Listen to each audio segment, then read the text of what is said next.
이 우주 안에는 한 가지 비밀이 있습니다. 뭔가 박스 하나가 있는데 그 박스에 뭐가 들었어요. 뭐가 들었는지 알 수가 없어요. 그래서 시간이 갈수록 사람들은 궁금해합니다. 도대체 이 박스에 뭐가 들었을까? 아무리 기다려도 박스를 열 길이 없고 또 공개하지 않습니다. 그러다가 수많은 시간이 지난 다음에 박스가 열립니다. 그 박스 안에는 모든 사람의 두 눈이 휘둥그레질 만한 어떤 보배가 들어있습니다. 이 박스가 우주입니다. 그 보배가 예수 그리스도입니다. 때가 되기 전에는 주님이 나타나질 않습니다. 이 같은 관점에서 여러분과 제가 주님의 강림이라고 하는 사실을 한번 상고해 봐야 됩니다. 이 우주 안의 보물, 그분이 공개될 때가 있어요. 그래서 성경은 나타나심이란 이 용어를 자주 사용하는 겁니다. 예를 들면 히브리서 9장 27절 28절에 한 번 죽는 것은 사람에게 정해진 것이요 그 후에는 심판이 있으리니 이와 같이 그리스도도 많은 사람의 죄를 담당하시려고 단번에 들으신 바 되셨고 구원에 이르게 하기 위하여 죄와 상관없이 자기를 바라는 자들에게 두 번째 나타나시리라. 두 번째 나타나시리라. 여기 본문에 복스러운 소망과 우리의 크신 하나님이신 그리스도 예수께서 나타나심을 기다리라. 바라보라. 그리고 골로새서 3장 1절에서 4절까지 또 나오죠. 너희가 그리스도와 함께 다시 살리심을 받았으면 위의 것을 찾으라. 거기는 그리스도께서 하나님 우편에 앉아 계시느니라. 위의 것을 생각하고 땅의 것을 생각하지 말라. 이는 너희가 죽었고 너희 생명이 그리스도와 함께 하나님 안에 감추었습니다. 우리 생명이신 그리스도께서 나타나실 그때에 너희도 그와 함께 영광 중에 나타나리라. 이 부분의 해석이 필요합니다. 뭐가 나타난다는 거냐? 우리가 왜 나타나야 된다는 거냐? 나타나지 않았느냐 지금? 그러면은 로마서 8장 19절로 들어갑니다. 피조물이 고대하는 바는 하나님의 아들들이 나타나는 것이니 또 나타남이 나옵니다. 하나님의 아들들이 여기 있잖아요. 예수 믿고 하나님의 자녀되는 권세를 받았잖아요. 영접하는 자 곧 그 이름을 믿는 자들에게는 하나님의 자녀가 되는 권세를 주셨으니 요한복음 1장 12절에 말씀하지 않았습니까?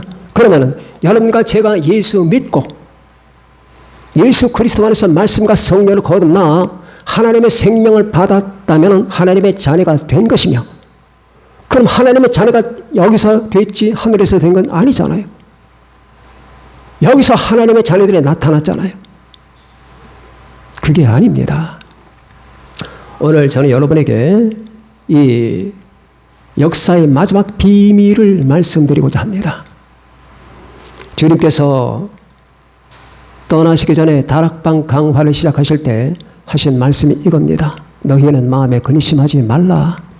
전전긍긍 괴로워하고 스승이 떠나갈 것 같이 왠지 우리 스승님과 헤어질 것 같은 이 같은 뉘앙스와 분위기가 충만한 데서 제자들은 근심 걱정이 많았어요.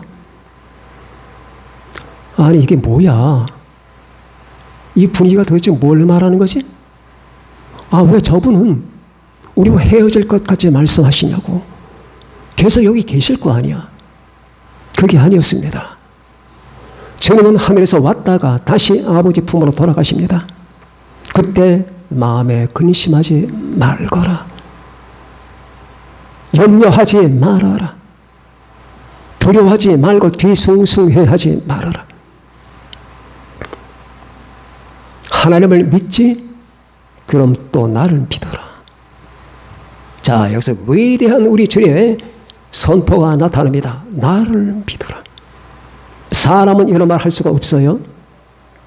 하나님을 믿는다면 또 나를 믿어라. 내 아버지 집에 거할 곳이 많단다. 얘들아, 내가 지금 왜 가는 줄 아느냐? 내가 너희를 위하여 거처를 예비하러 가노니 가서 너희를 위하여 거처를 예비하면 내가 다시 온다. 다시 와서 너희를 내게로 영접하여 나 있는 곳에 너희도 있게 할 것이다. 내가 어디로 가는지 그 길을 너희가 아느리라. 이 14장 1절에서 3절 4절까지의 말씀을 주목해야 됩니다. 지금 말하는 분은 인간 대통령이 아닙니다. 정부 지도자들이 아닙니다. 이 세상 철학자들이라는 말이 아니에요. 하나님의 아들이신 그분, 여러분과 나의 주님이 되신 그분이 말씀하시는 겁니다. 근심하지 말아라. 하나님을 믿는다면 나를 믿어라. 내가 온다. 갔다가 다시 온다. 왜 가는 줄 아느냐? 너희를 위해서 거처를 주님께서 하늘의 새 예루살렘을 창조하러 가시는 거예요. 만드시러 가시는 거예요. 여러분과 제가 궁극적으로 살 하늘의 도성, 새 하늘과 새 땅의 이 도성, 새 예루살렘을 주님이 창조하신 거예요. 내가 거처를 마련하러 간다. 다 마련하면 내가 다시 온다. 이 말을 믿으십니까? 이 세상 지도자들이 하는 말이 아닙니다. 우리 주님께서 여러분을 위해서 죽으신 하나님의 아들, 우리의 예수님께서 하시는 말씀이에요. 내가 새 예루살렘을 창조하러 간다. 만들러 간다. 거기가 거처거든요. 여러분과 제가 궁극적으로 살아갈 그 거처가 바로 그겁니다. 다 만들면 내가 다시 온다. 다시 와서 너희를 내게로 영접하였다. 영접해서 다시 너희와 함께 영원히 살 것이다. 그러면은 그래서 가셨는데 다시 오신다고 했잖아요. 그리고 이걸 의심할까 봐 지금 세상에서 도는 말, 뭐 예수의 재림, 뭐 세상 종말, 헛소리 하지 말아라. 어떻게 그런 일이 과학적으로 가능할 수 있겠나? 저는 그런 과학자들의 말을 믿지 않습니다. 우리 주님의 말을 믿습니다. 하나님을 믿느냐? 나를 믿어라. 내가 갔다가 다시 온다. 내가 너희를 버려두지 않는다. 고아처럼 버려두지 않겠다. 내가 다시 와서 너희를 나한테로 영접해서 영원히 살게 하겠다. 나를 믿어라. 내가 지금 하는 말이 아니냐? 내가 지금 너에게 하는 말이 아니냐? 그런데 역사는 흘러갔습니다. 안 오셨습니다. 언제 오실 거냐? 그 말이에요.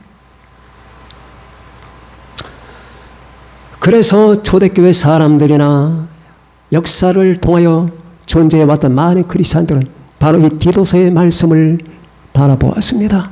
우리의 복스러운 소망, 그리고 우리 크신 하나님이신 그분께서 나타나실 그날을 바라보는 거예요. 그럼 복스러운 소망이 뭐냐? 주께서 약속하신 바로 그것. 다시 오셔서 우리를 데리러 가신다는 것. 저는 오늘 여러분에게 주의 나타나심을 주목하라. 하나님 제목을 말씀을 드립니다. 주님은 말씀하셨어요. 약속했습니다. 그리고 그 약속은 반드시 역사 속에 실행될 겁니다. 첫 번째, 주는 나타나시리라. 박스가 지금 닫혀 있잖아요. 개봉되어야 됩니다. 그러나 막혀 있습니다. 이 박스를 공개하시는 날이 올 겁니다. 아직은 때가 되지 않았습니다. 분명히 주님은 2번 나타나십니다. 한 번은 초림 때 나타나셨죠. 히브리서 9장 27절 28절의 말씀처럼 주님은 첫 번째 나타나셨어요.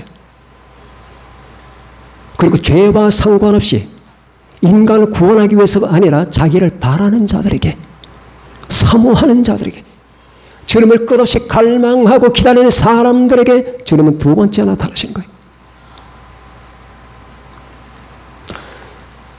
그때가 언제냐? 주께서 모든 거처를 마련하시고 나서 이제는 때가 되었다. 하나님의 그 모든 역사가 종집을 찍을 때가 됐다고 판단하실 때 주님께서는 오시는 것 같아. 그때를 기다려라. 왜? 그때가 바로 여러분이 사는 때와 무척 밀접하게 관계가 되어 있기 때문입니다. 그것은 우리가 전체 과정과 상황을 통해서 알 수가 있는 거예요. 주님께서 나타나신다. 이것은 우화가 아니고 비유가 아닙니다. 이것은 주님의 공연물이 아닙니다. 여러분과 날 위해서 이 땅에 오셔서 십자가 죽으신 그분의 약속입니다. 나를 믿어라. 흔들리지. 사람들 별소리 다 할 것이다. 과학적 소리, 사회적인 소리, 정치적인 소리, 별소리 다 있을 것이다. 흔들리지 말라. 내가 지금 하는 말이다. 나를 믿어라. 내가 거처를 다 마련하면 내가 다 씌운다. 왜? 너희를 데리러 온다. 그 데리러 오는 순간 주님은 나타나심을 시작하는 겁니다. 주님의 나타나심은 7년 동안 계속됩니다. 지속됩니다. 어떻게? 한 번 공주에 나타나셔서 여러분을 끌어올리시는 거예요. 데리러 오신다고 했잖아요. 말장난 하시는 게 아니잖아요. 내가 데리러 간다. 그들을 끌어올리시는 겁니다. 데리러. 자기 신부를. 왜? 이들을 데리고 올라가셔야지 이 땅에 당신의 심판을 집행하시기 때문입니다. 그리하여 우리는 바로 이 바울 사도의 서신서나 여러 군데에서 끌어올린다라는 휴거 개념이 발생하는 걸 봅니다. 주께서 호령과 천사장의 소리와 하나님의 나팔로 침이 하늘로부터 강림하시니 그리스도 안에서 죽은 자들이 먼저 일어나고 그 후에 우리 살아남은 자도 그들과 함께 구름 속으로 끌어올려 거투업 세취업 끌어올려 낚아채다. 낚아채다. 하르파주 그들을 낚아챈단 말이에요. 마치 이때 여러분 이런 생각을 하면 돼요. 어떤 폭력배나 강도나 어떤 범죄 집단이 내가 사랑하는 신부 하나를 갖다가 잡아 죽이고 강간하고 괴롭히기 위해서 지금 포위하고 있습니다. 그 집을 포위하고 있는데 이제 그들이 딱 사인을 하고 하나 둘 셋 카운트다운을 시작하면서 하나에서 10까지 카운트다운을 하는데 10 소리가 남과 동시에 그 집을 공략하여 들어가는 거예요. 이 범죄 집단이. 그리고 그 여자를 끌어내서 같은 범죄를 다 하려고 하는 겁니다. 그래서 카운트다운이 시작됩니다. 1, 2, 3 9이 됐습니다. 9이 되는 순간 그리고 10을 발성하면서 집으로 들어갔는데 여자가 없어요. 어떻게 된 겁니까? 사라졌어요. 그와 똑같은 거예요. 우리 교회는 우리 주님의 신부예요. 지극히 주님이 사랑하시는 여러분을 위해서 주님이 십자가에 죽으셔서 피 흘려 핏값 주고 사신 바로 주님이 사랑하시는 신부예요. 이 신부들이 강도들에게 당하고 적그리스에게 짓밟히고 악마들에게 곤욕을 치르고 농간을 당하는 것을 주님이 좌시하지 않습니다. 하나님의 교회가 핍박과 어려움 속에 있지 않습니까? 그러나 아직은 본격적 순간이 아닙니다. 그렇게 해서 범죄 집단이 여러분과 저를 죽이려고 달려드는 순간에 주님이 낚아채 올리는 거예요. 이리 와라. 바로 그런 장면을 연상하면 됩니다. 그때 주님은 먼저 공중에 나타나십니다. 그러나 그것은 비밀 나타남이에요. 공중에 나타나시는데 그것은 비밀이에요. 그때 여러분도 공중에서 주님을 상봉합니다. 이렇게 해서 주님이 나타나신 후에 7년 후에 주님은 지상에 나타나십니다. 전 우주에 나타나시는 거예요. 그게 박스 공개라고 하는 겁니다. 자, 그럼 왜 우리가 나타난다는 거냐? 우리는 왜 나타난다는 거냐? 이걸 설명합니다. 여러분과 저는 지금 하나님의 자녀입니다. 여러분과 저는 신자입니다. 여러분과 저는 기독교인들입니다. 그런데 여러분들이 기독교인이라는 것, 신자라고 하는 것, 하나님의 자녀라고 하는 것은 세상의 사람들 볼 때에 그건 주관적 설명이에요. 저건 저 사람들이 자기들이 하나님의 아들이니 하나님의 자녀니 하는 것 지들 생각이지 뭐 객관적 증거라도 있는 거야? 우린 분명히 하나님의 자녀예요. 믿습니까? 여러분과 저는 그리스도 안에 있어요. 여러분과 저 안에는 하나님의 생명이 있어요. 분명한 것은 여러분과 제가 거듭났다는 겁니다. 분명히 여러분과 제 안에는 다른 본질이 있어요. 세상 사람이 생각하는 것 같지 않습니다. 세상 사람의 사고방식과 삶의 방식과 여러분의 사고방식과 삶의 방식은 달라요. 왜 그렇게 될까요? 인간은 피장파장 아닙니까? 거기서 거기가 아니겠어요? 아무리 사람이 잘나고 다르더라도 다 거기서 거기 아니겠습니까? 그런데 달라요. 하나님의 사람들, 진실로 거듭난 사람들 안에는 본질이 다른 게 있어요. 그걸 생명이라고 하는 겁니다.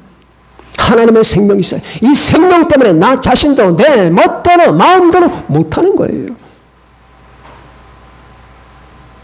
이 생명이 하나님의 뜻을 따라 움직이거든요. 그런데 그건 우리만 아는 겁니다. 세상 사람들은 알아주질 않아요. 그런데 기억하세요. 온 세상 사람들과 온 우주 만물이 저분이 하나님의 본성을 가지신 하나님의 아들 예수 그리스도라고 하는 사실을 공개적으로 시인해야 되는 순간이 온단 말이에요. 공개적으로 시인해야 되는 순간이 와. 이게 하나님의 프로그램이에요.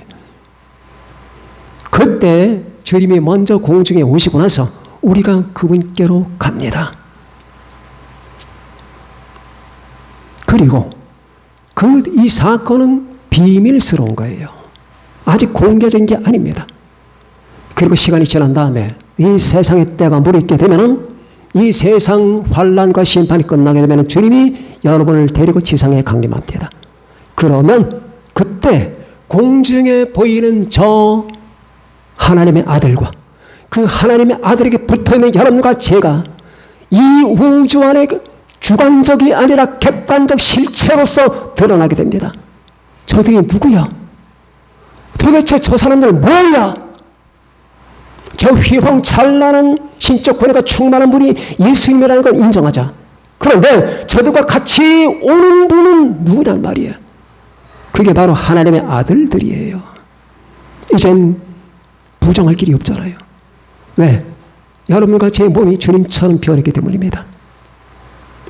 여러분과 저는 순간적 존재가 아니라 이제는 영원한 존재가 됐습니다. 찰나적 존재가 아니라 항구적 존재가 됐습니다. 빈약한 존재가 아니라 영광스러운 존재가 된 거예요. 그래서 성경은 계속해서 영광, 영광 하는 겁니다. 너희도 영광 중에 나타나리라. 모든 사람이 인정하리라. 누구도 부인할 수 없게 될 것이다. 온 우주 만물의 객관화가 될 것이다. 공시가 될 것이다. 그게 나타난단 말이에요. 이처럼 여러분과 제가 주님과 함께 나타나는 그 순간을 바라보십시오. 이것은 하나님의 계획입니다. 춘향이가 남원에서 광활루에서 그네를 타고 있는데 이몽룡을 만납니다. 그때부터 사랑은 시작됩니다. 그런데 이몽룡이는 서울로 떠나게 됩니다. 그리고 그 마을에 새로 임관한 사또 변학도가 춘향에게 수청을 들합니다. 정제를 뺏으려고 합니다. 그러나 이몽룡을 사랑하는 춘향이는 절대 그럴 수가 없습니다. 그러면은 그 대가는 사형입니다. 차라리 사형을 받자 하면서 목에 목칼을 뒤집어 쓰고 있는데, 그리고 바로 내일 죽을 때 이몽룡에 등장합니다. 허름한 모습으로 등장했다가 그리고 나중에 암행어사 출두야를 합니다. 이 춘향이 사건이 복음 스토리와 비슷하다는 것을 제가 몇 번 말씀드렸죠. 춘향이가 이몽룡을 만나요. 사랑이 시작됐어요. 근데 이몽룡이 서울로 떠나요. 예수님은 여러분을 만났어요. 그리고 떡과 포도주를 가지고 계약을 맺었습니다. 피의 계약을. 너희는 내 것이다. 내가 널 지명하여 불렀나니 너는 내 것이다. 약혼했습니다. 그런데 주님이 떠납니다. 이몽룡이가 서울로 떠나듯이 주님은 하늘로 떠나십니다. 왜? 우리의 거처를 마련하기 위해서입니다. 이몽룡이도 춘향과 살 집을 마련하고 직분을 구하기 위해서 서울로 떠나는 거예요. 그리고 결국 이몽룡이는 춘향이를 만나러 옵니다. 그런데 그 당시에 변학도가 춘향이를 괴롭히고 있었습니다. 마찬가지로 우리가 주님을 만날 때까지 사탄 마귀가 여러분을 괴롭힙니다. 끝없이 여러분에게 교란합니다. 내게 수청 들라고 합니다. 예수가 아니라 나를 믿어라. 나를 신뢰하라. 사탄을 믿어라고 합니다. 그러나 우리는 죽을지언정 절대 그렇게 못합니다. 이 세상 수많은 유혹의 본체는 바로 그겁니다. 나를 수청하라 말이에요. 예수가 아니라 나를 수청하라. 나를 사랑하라. 천만에 목이 100번 날라가도 나는 사탄에게 마음 줄 수 없다. 나의 주님은 주님밖에 없다. 예수님밖에는 없다. 너 같은 것은 꺼져라. 너는 마귀에 불과하다. 너는 귀신의 왕이지 않느냐. 내가 어떻게 귀신을 섬기겠느냐. 그런데 그 대가는 죽어야 돼요. 그래서 이 땅에서 많은 환난을 겪고 수많은 순교자들이 생겨났습니다. 그렇게 춘향이가 죽을 때쯤 이몽룡이 암행어사 출두요를 합니다. 그리고 건져냅니다. 마찬가지로 우리 주님께서는 우리가 많은 어려움을 겪을 때 여러분과 저를 건져내실 겁니다. 주님을 만날 그때를 바라보세요. 멀지 않았어요. 그 발자국 소리를 들으세요. 성경에서 약속한 많은 상황을 포착하세요. 이 세계적인 복음의 상황과 이스라엘의 움직임과 전 세계적인 배도 현상과 자연적 이변을 생각해 보세요. 그 정도가 어디까지 왔나? 주님께서 내가 갈 때쯤 이런 일이 발생할 것이라고 말씀했습니다. 이것을 여러분과 제가 상기해야 됩니다. 주목하세요. 그분을 주목하세요. 그분이 나타나실 겁니다. 주님이 나타나십니다. 이 사실은 변개될 수 없습니다. 주님께서 등장하실 겁니다. 이 세상의 수많은 환난과 혼란과 수많은 와중을 깨치고 주님께서 샛별처럼 나타나시는 그때가 옵니다. 그것은 역사의 마지막이지만 여러분과 저에게는 새벽입니다. 그 주님을 믿으세요. 자, 나를 믿어라. 두 번째, 나를 믿어라. 저는 이 말이 얼마나 감사한지 몰라요. 만약 히틀러가 나를 믿어라고 했다면 물론 그렇게 말할 수도 없겠지요. 응? 스탈린이 나를 믿어라고 할 수 있을까요? 수많은 사람을 잡아 죽인 사람이. 그러나 주님께서 말씀하십니다. 여러분과 나를 위해서 인간의 몸을 입으시고 이 땅에 오셔서 십자가에 못 박혀 죽으신 그분이 나를 믿어라. 하나님을 믿듯이 나를 믿어라. 하나님과 자신을 동격화시킨 겁니다. 나를 믿어라. 내가 지금 너희들에게 농담하는 것이 아니다. 내가 갔다가 다시 온다. 내 말을 믿어라. 때가 되면 수많은 사람이 이 말을 벗어날 것이다. 이 말을 믿지 않게 해둘 것이다.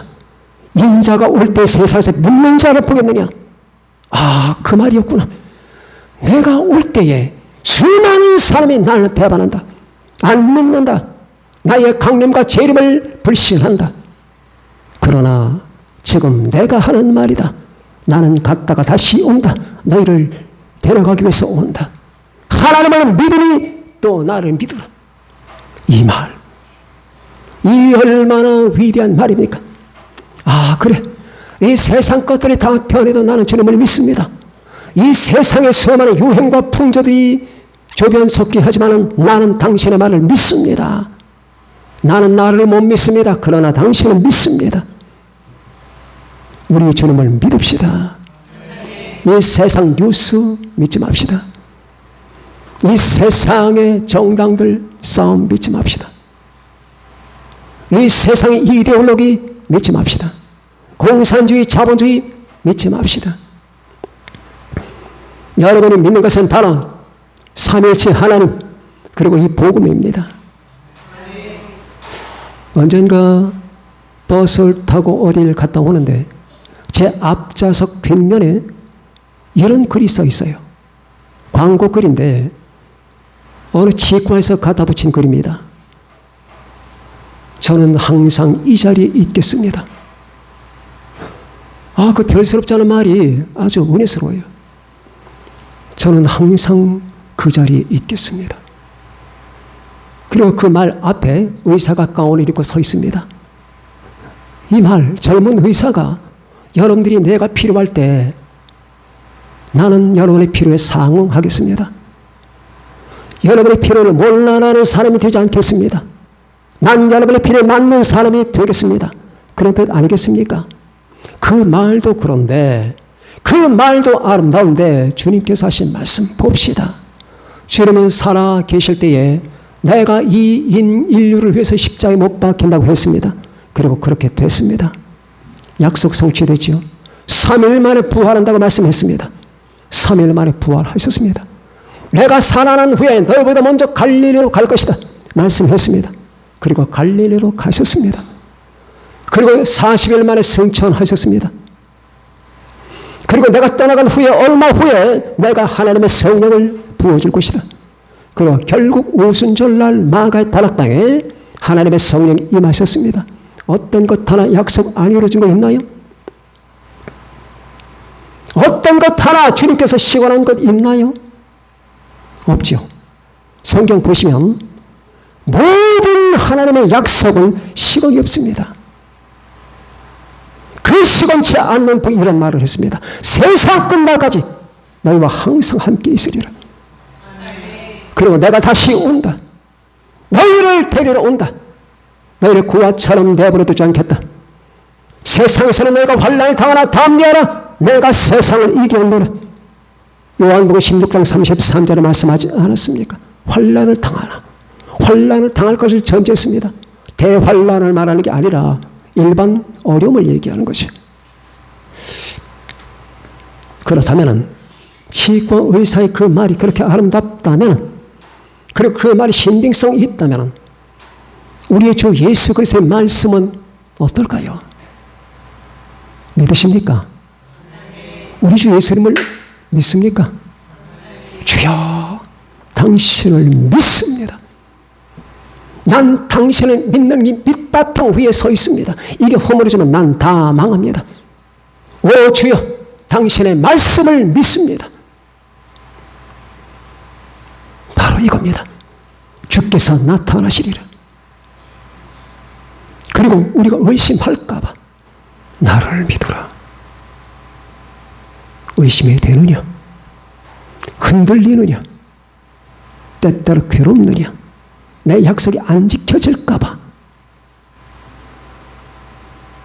의심스러우냐? 사람들 이런 말을 네 귀에 속삭이지? 그래서 나에 대한 네 생각이 희석이 되지? 두려워하지 마라. 내가 갔다가 다시 온다.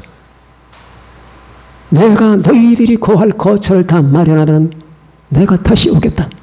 그리고 너희를 영접해서 영원히 살 것이다. 나를 믿으라. 이 주님을 믿읍시다. 이 주의 말씀 이상의 신빙성 있는 근거는 없습니다. 이 말씀을 따라 여러분과 제가 지금 이렇게 하나님을 믿고 예수님을 믿고 이렇게 하나님을 예배하고 예수님을 사랑하는 겁니다.